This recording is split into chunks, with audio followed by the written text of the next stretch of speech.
आणि यानंतर news top 9 मध्ये आपण बघणार आहोत आजच्या 9 मोठ्या बातम्या। हिम्मत असेल तर पक्ष चोरण्यापेक्षा स्वतःचा पक्ष स्थापन करा, संजय राऊतांची शिंदे आणि अजित पवारांवर टीका।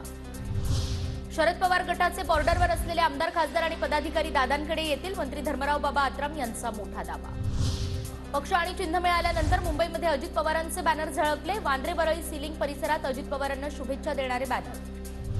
दिल्लीतील शरद पवारांच्या घराबाहेर बॅनरबाजी, जो अपना नहीं हुआ वो जनता का क्या होगा, बॅनरमधून अजित पवारांवर निशाणा।